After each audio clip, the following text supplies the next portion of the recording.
Hello anybody, and welcome back to Let's Play Donkey Kong Country 3, Dixie's Double Trouble. I'm Mr. Devious, or just Deeb, and in the last episode we started this world Cotton-Top Cove, and in today's episode we're gonna keep on keeping on. Starting with the level that we just picked, Creeping Clasps. And it's actually a return to one of these stilt levels. So immediately there's a level, not a level, but an extra life up here. I really like the palette that they took for this level, with the water being a kind of greenish blue, but also the red docks. It's a really good color combination, and even though I kind of made a point of the fact that this game trends towards more muted color palettes and all that. Oh, hello there. And I am back. A dog appeared in my room, and I had to go take care of him. So here's the gimmick of this level. These are Clasps. They're TNT barrels that are trying to blow you up. When you're on these ropes, above the danger zone, they will pretty much home in on you and try to blow you up. Actually, no, they won't home in on you necessarily. They're individually coded in such a way that some of them follow a strict patrol pattern, and others will try to home in on you. So, in this picture, it kind of looks like Dixie Kong has purple lipstick smeared a little on her lips. This is a pretty easy one though, and a pretty fun one. I actually really like this green banana challenge, just moving between the ropes. Sorry if this causes motion sickness for anybody just kind of jerking back and forth between the two. But yeah, this is fun. And there we go. Bonus coin has been obtained. I actually enjoy this level quite a bit, and I shouldn't say actually, because that implies I was expecting it to be bad, but I don't know, I like what this level has to offer. I think this might actually be the first level that really gets into these ropes that heavily features platforming with them. You know, platforming with your hands, and not really platforms at all, but anyway. Let's keep on moving on, and if you look down there, there's the rim of a barrel beneath those two, so you gotta time your drop so it will drop you in there and into the bonus barrel. There is a bit of a delay when you drop down from the rope though, so you gotta account for that. That's really the main challenge of doing that. So now we gotta find the bonus coin, and we immediately blow up. Well, good for us. Expert pros. And we blow up immediately on, one of the clasps. That's fantastic. It's okay, because this time we are not going to get blown up. We're going to be a lot better and take our time. It's tempting to rush through this, but there's no real reason to, because if you do take your time, you still have like 6 seconds to spare. And of course, Dixie's ability to use her hair is quite nice. That recoil, you know what, I'm gonna leave him alone. He's just having fun. He's just hanging out. Technically, since we're in the northern Kremsphere, this is probably one of the Kremlings' homelands, so kind of I'm being mean to them for no apparent reason. Oops, I killed one! And I almost got killed myself by the fish in the water. And as we approached near the end of the level, the iron keg, the steel keg that we need, was obviously hidden back there. And that gets us the DK coin and brings this level to a close.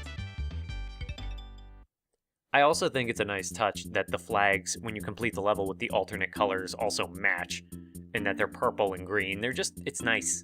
It's nice to see. Before we go on to the next level, let's go back to Swanky's sideshow and play another minigame. Again, we're gonna need 50 of these bear coins. We're gonna need them, so now we're gonna do endurance. The longer you last, the bigger the prize. Here's my strategy guide for you. Give it up now and save your money. That was your advice last time, Cranky Kong. So, the challenge in this one is that you need to hit every target you see, or you lose. You just straight lose. So, this is one of the more stressful of the 3 minigames. And when I say one of, I mean the most stressful, come to think of it. That's one of my bad habits, is saying something is one of, when it may be the only one, or like one of two. And it's not technically wrong, but it's also redundant to add that much, so just a funny little detail. We're still doing pretty well, though. Dixie Kong's pretty fast, and so is Kitty Kong. Your controls are pretty fast here, but you do have to build up momentum, so I like to kind of scoot back and forth to keep... Hey! We made it to 60! You only had to blow on your targets for them to fall over. I'm old. Yeah, Cranky Kong. And for that minigame, you actually get quite a few coins. 4. I don't actually know if it's more than the regular prize, but we're going to take it anyway, because we need it. And now we're going on to the next level, Tracker Barrel Trek, which is another waterfall level. Another vertical level in which we are against an even grayer, even duller waterfall than in the previous level. And in that regard, you can see why some people don't necessarily like these levels a lot, at least visually. This is dull and gray before those were even, like, big problems in video games. And by big problems, I just mean you saw nothing. Nobody saw anything there. Basically, this level was gray and beige and brown before first-person shooters were gray and beige and brown. But back to the level itself, you'll notice you can't roll into crumples and hurt them. They just kind of look at you and mock you. It's kind of funny compared to the Crushas from the first game and their counterparts in Donkey Kong Country 2. In the first game, they laughed at you if you jumped on them with Diddy, and in the second game, they just plain got infuriated if you jumped on them and became even more dangerous. But in this game, they're back to just kind of mocking you. Why did I do that? I did not mean to jump off the cliff, I meant to do that. That is something that takes getting used to in these levels, is the fact that you kind of slip and slide off the edges of cliffs, and that is really dangerous. And I launched myself into the abyss. Wonderful. But it's just a hop and a jump and a twirl to get back to the bonus barrel and to restart this level. 70 stars. That's quite a big number. It isn't too hard to actually steer the barrel considering it moves with you, but obviously there is a barrier to how far it will go, so you kind of do need to pace yourself to make sure you don't move beyond that barrier. With that though, we get the coin with a few seconds to spare, about 4 it was. So, not too stressful. None of the mini games really are. Even toward the end of the game, I never remember having an extreme amount of enraging trouble with them. And Kitty Kong is dead. Fun fact about when you're behind the waterfall here, you can't actually get out unless you're standing on the ground, or like just a couple of feet above. If you say jump down from the waterfall and hang to the left or right, you will not move outside the waterfall. You're only allowed to transition in the designated spaces, and I assume that the reason for that is technical limitations in order to actually keep that very fancy effect. Still, it is impressive. Now, if I remember correctly, there is a bonus for getting past, yep, there was a blue balloon down over there. I'm gonna try and get it. For fun. And there we go. We got ourselves an extra 3 lives. And we're just gonna ignore that crumple. And surprise, surprise, we get to play as Ellie the Elephant again, sucking up water and shooting it out. Or Crumple could... That was not nice. That was not nice at all. Well, whatever. Now we've got the gimmick back from the end of Kremwood Forest, where we can shoot enemies with water to proceed through the level. And just generally, you know, do stuff. To generally do stuff. Well said, Mr. Devious. But it does add, like, an interesting element of just, you know, bringing back the shooter element. You can tell they were proud of it because they brought it back at least for this level. And perhaps, again, they will bring it back, but that's a secret. It's not a secret. It's not a secret at all. I mean, why would it be a secret unless it was like in a secret level or something? But it's not. It's just something we're gonna see, okay? Interestingly, for this minigame, though, you do not have the ability to suck up water and shoot it. You have to use your platforming abilities, and I forgot that that beetle was there and rushed headlong into it. Wonderful. That last beetle right at the end there, Knick-Knack I think it's called, that is pretty mean. That's a pretty mean trick there you played, Donkey Kong Country 3. These recoils are pretty dangerous.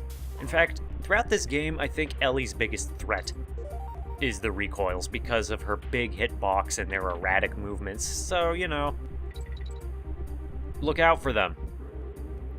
Crumple's not really much of a threat at all once you have Ellie, even if you don't want to stomp on them, or even if you don't have water to shoot them with, you can just stomp on them, so they're basically a basic Kremling at that point. And that bee is out of the way. So they basically just combined timing your jumps to timing your shots with water.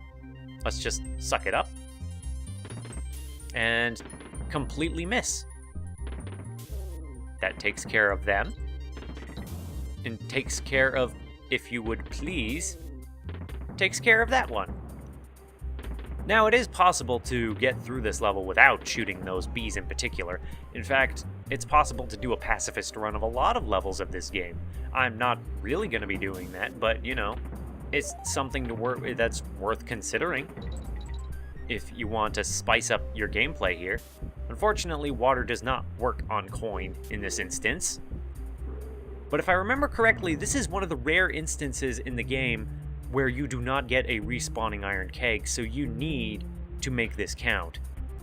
And for this case, I like to roll it slowly, just in case the keg despawns, because I've had that happen before, and that is very annoying to have happen. I don't like the steel kegs that you only get one shot with, and if you screw it up, it's screwed up. One of the changes that they made to Donkey Kong Country 3 that I like is the fact that the steel kegs and barrels respawn, so you get second chances at solving puzzles like that. And it's just nice because making them disappear isn't so much of a challenge as a waste of your time. At least for the most part. There are exceptions to this. But that's pretty much all I have to say on the matter. And now, we are almost done with Cotton-Top Cove. We only have one level left, but let me just check the clock, and I think that will be a good stopping point then, because otherwise this level will start to get a little bit long. So we're going to call it there, and in the next episode, we are going to be finishing up World 3 Cotton-Top Cove. So if you want to see more of Donkey Kong Country 3, then I just hope to see you in the next one. Bye-bye!